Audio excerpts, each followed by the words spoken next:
Hello everyone, welcome back to my channel Koel's corner. তো আবারও অনেক দিন বাদে নতুন একটি ব্লগ নিয়ে চলে এলাম আপনাদের সাথে। রেডি হয়ে গেলাম, এখন আমাদের গাড়ি আসবে 7টার দিকে।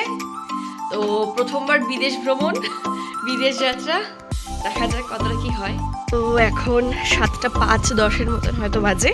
তো আমরা বেরিয়ে পড়েছি, আমাদের বাড়ির সামনের রাস্তায় গাড়ি চলে এসেছে। তো আমরা দুজন যাচ্ছি, রাস্তা দেখাচ্ছি পুরো ফাঁকা। তো সকাল সকাল ঠান্ডার দিন যেহেতু, রাস্তা পুরো ফাঁকা।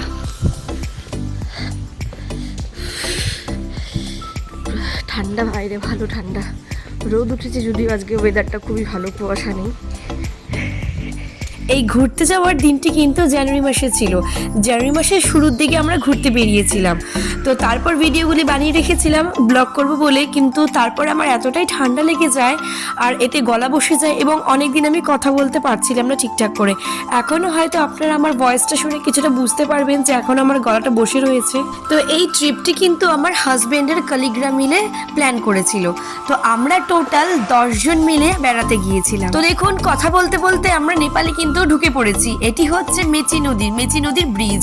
তো এখানে যে টোটোগুলি আপনারা দেখতে পাচ্ছেন এগুলো কিন্তু সব নেপালের ছিল। তো এই ব্রিজটি ক্রস করে আমরা এই অফিসটিতে নেমে পড়েছিলাম ভানসার কাটানোর জন্য। তো যেখানে রিয়েল আইডি দেখিয়ে ভানসার কাটাতে হয়, কোনো ফটোকপি চলে না। তো আমাদের নেপাল ভ্রমণের উদ্দেশ্যই ছিল কিন্তু দুটি জায়গায় ঘুরতে যাওয়া। একটা হচ্ছে নেপালের সেই পপুলার বা ফেমাস হ্যাপিল্যান্ড পার্ক, আর আরেকটি হচ্ছে কান্যাম। তো এই দুটো জায়গায় যাওয়ার উদ্দেশ্যে আমাদের বেরিয়ে পড়া হয়েছিল। তো ফার্স্টে আমরা বেরিয়ে পড়েছিলাম হ্যাপিল্যান্ড যাব বলে। তো সেখানে আমরা ডিসাইড করেছিলাম দুপুর পর্যন্ত থেকে খাওয়া দাওয়া করে তারপর সেখান থেকে আমরা কান্যামে যাব বিকেল দিকে, তারপর সেখান থেকে বাড়ি ফেরার পালা।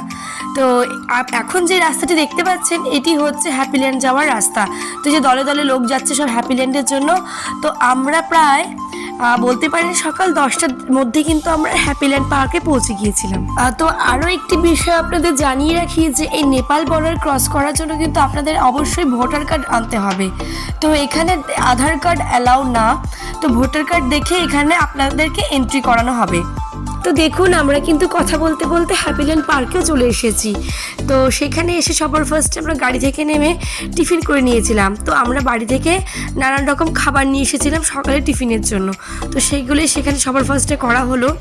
তো টিফিন করে তারপরে কিছু সেখানে ফটোস ক্লিক করে এবার আমরা সামনের দিকে এগিয়ে যাব, এন্টার করব পার্কটার মধ্যে।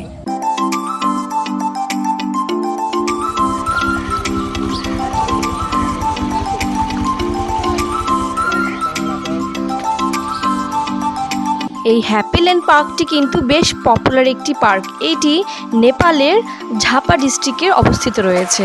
প্রায় শিলিগুড়ি থেকে 60 কিলোমিটার দূরে এই পার্কটি। আর এই পার্কটিতে এন্ট্রি ফি হচ্ছে 200 রুপিস পার পারসন।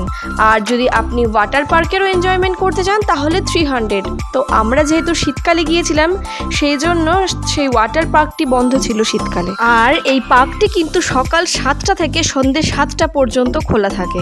তো এই পার্কে কিন্তু বিভিন্ন রকমের অ্যাডভেঞ্চার্স রয়েছে, তো বিভিন্ন রকমের রাইডস রয়েছে। আর আপনার টিকিটের সাথে কিন্তু 3টে রাইডস ফ্রি দেওয়া হয়। তো আমরা উঠেছিলাম, 3টেতে উঠিনি, মানে নাগরদোলা, তারপরে হচ্ছে একটা যে নৌকো থাকে সেটা ফ্রি দেওয়া ছিল, আরেকটি ছিল। তো আমরা নাগরদোলাতে উঠিনি, কিন্তু নৌকো যেটা রাইডস ছিল সেটিতে আমরা উঠেছিলাম পরে।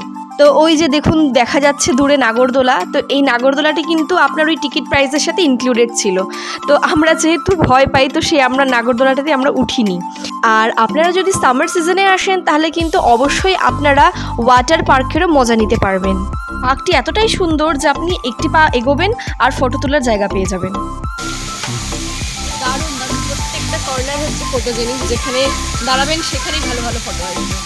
আর এই লেকটি যে দেখতে পাচ্ছেন এখানে কিন্তু বোটিংয়ের ব্যবস্থা রয়েছে। আর আমাদের টিকিটের সাথে কিন্তু এই বোটিংটি ইনক্লুডেড ছিল, কিন্তু আমরা করিনি বোটিং। তো দেখুন কত মাছ রয়েছে জলে, দেখা যাচ্ছে লাল লাল। আর জায়গাটি এতটাই সুন্দর যে ভাষায় প্রকাশ করা অসম্ভব। তো আপনি মোবাইলে কতটা বোঝা যাচ্ছে কিনা বুঝতে পারছি না, কিন্তু খালি চোখে দেখলে জায়গাটি চোখ ফেরাতে পারবেন না। কর্নারেই যাই না কেন, ফটোস ভিডিওস দারুণ আসছে। এত রকমারি ফুল রয়েছে, অসাধারণভাবে সুন্দর করে সাজানো পার্কটি।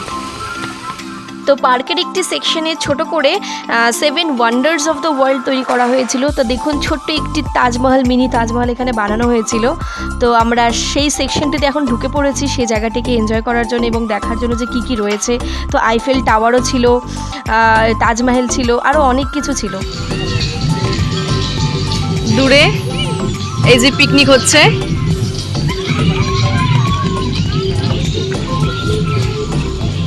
পার্কটি এতটাই বড় যে আপনি পায়ে হেঁটে ঘুরতে ঘুরতে টায়ার্ড হয়ে যাবেন। তো আমরা যেহেতু শীতকালে গিয়েছিলাম কিন্তু তবু এখানে সেদিন রোদ প্রচণ্ড উঠেছিল, তো পরে আমরা শেষমেশ জ্যাকেট খুলতে বাধ্য হয়েছিলাম, এতটাই গরম ছিল। যে এখানেও পিকনিক হচ্ছে। দূরে একটি ওয়াল পেন্টিং রয়েছে, 3D ওয়াল পেন্টিং।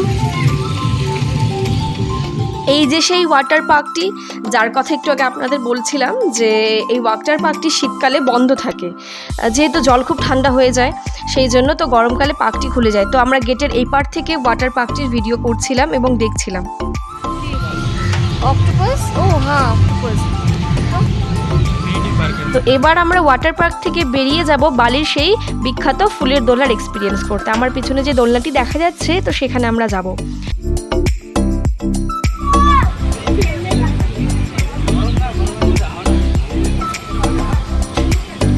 দোলনাটিতে ওঠার জন্য কিন্তু নেপালি কারেন্সিতে 50 রুপিস, অর্থাৎ ইন্ডিয়ান কারেন্সিতে 35 রুপিসের মতন লাগে। আর আপনাদের যে বলেছিলাম যে এই পার্কটিতে এন্ট্রি ফি হচ্ছে নেপালি কারেন্সিতে 200, যেটি কিন্তু ইন্ডিয়ান কারেন্সিতে 130 রুপিস। এবার ওপরে যে সেলফি পয়েন্টটি দেখা যাচ্ছে সেখানে আমরা উঠব।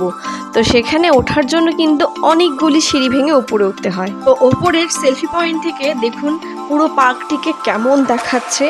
বিশাল বড় কিন্তু পার্কটি, যদিও এখনও অনেক কিছু আন্ডার কনস্ট্রাকশন রয়েছে, অনেক কিছু নতুন নতুন রাইডস যেগুলো বানানো হচ্ছে, এখনও কমপ্লিট হয়নি। তো সেটা উপর থেকে গিয়ে দেখলাম।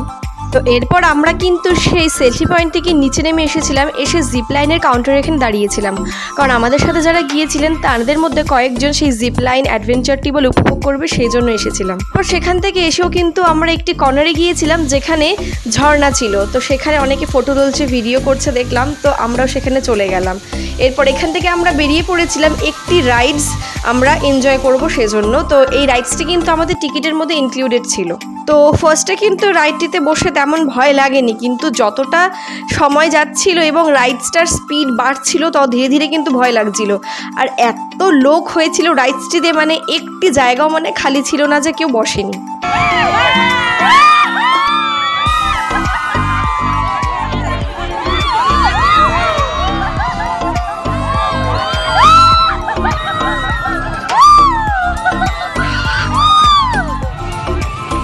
এরোপ্লেন রয়েছে।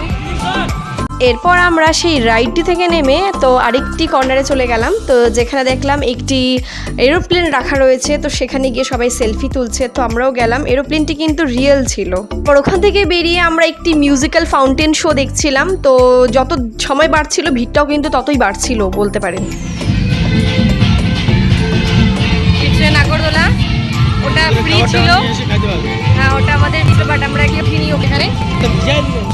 এখন 1:30 বাজে, আমাদের হ্যাপিল্যান্ড ঘোরা শেষ। এখন আমরা বেরিয়ে যাব, বেরিয়ে কিছু খাওয়া দাওয়া করে এবার রওনা দেব কান্যামের উদ্দেশ্যে। প্রায় 3-4 ঘন্টা আমরা পার্কটিতে ছিলাম। তো সেখান থেকে বেরিয়ে যাওয়ার সময় আমি আবার একটু ভালো করে আপনাদের পার্কটা দেখিয়ে দিচ্ছি।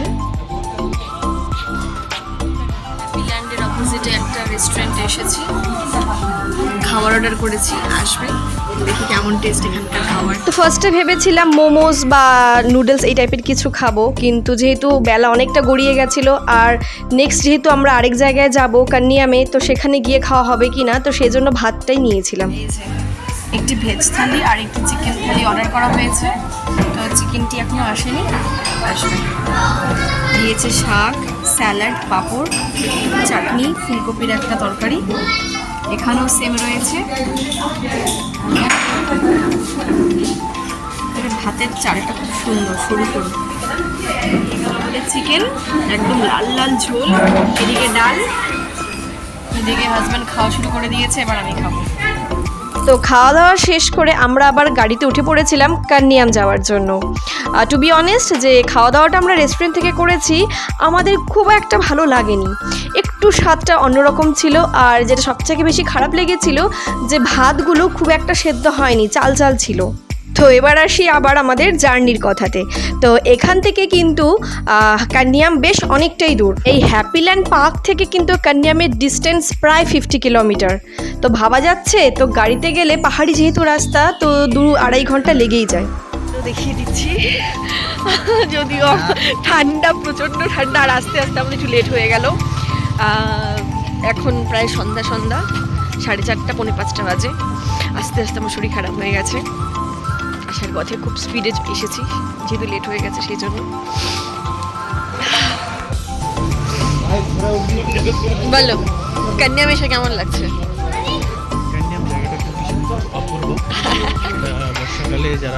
হ্যাঁ, বর্ষাকালে পাহাড় অপূর্ব লাগে দেখতে, গাছপাতা সব সবুজ হয়ে থাকে সেই জন্য।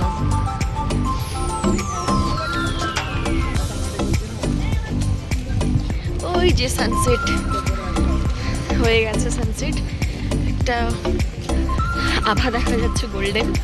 গাড়ি থেকে নেমে পড়েছি, এখন আমরা যাচ্ছি কোথায়? ওই ফ্ল্যাগের দিকে, ওটা নেপালের ফ্ল্যাগ, ঠিক এদিকে সবাই যাচ্ছে। তো কান্যাম কিন্তু বেশ একটি জনপ্রিয় টুরিস্ট স্পট। তো অনেকে এখানে কিন্তু সানসেট দেখতেও আসে। আর এই কান্যাম কিন্তু কুইন অফ ইস্ট নেপাল বলেও বেশ পপুলার। প্রায় 1-1.5 ঘন্টা মতন সময় কিন্তু আমরা এখানে কাটিয়েছিলাম। তো যেহেতু সন্ধ্যা হয়ে আসছিল, তাই আমরা বেশিক্ষণ সেখানে থাকতে পারিনি। তো সেখানে কিছুক্ষণ থেকে সেই সানসেট দেখলাম, খুব ভালো লাগলো। যদি আরেকটু আগে আসা যেত তাহলে আরও অনেক কিছু এক্সপ্লোর করা যেত জায়গাটিতে, কিন্তু হাতে যেহেতু আমাদের সময় ছিল না, আমরা অনেক লেট করে এখানে পৌঁছেছি।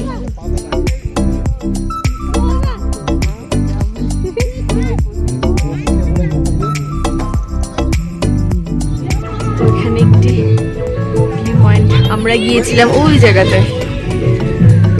এখন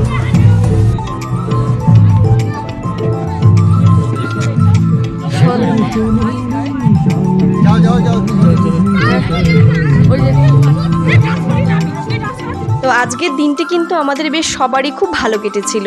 প্রথমবার ইন্ডিয়ার বাইরে অন্য কোনো একটি দেশে ঘুরতে এসেছিলাম, বিদেশ ভ্রমণই বলতে পারেন। তো আশা করছি আপনাদেরও ব্লগটি খুব ভালো লেগেছে। তো দেখা হচ্ছে আবারও নতুন কোনো একটি ব্লগে। ভালো থাকবেন, সুস্থ থাকবেন।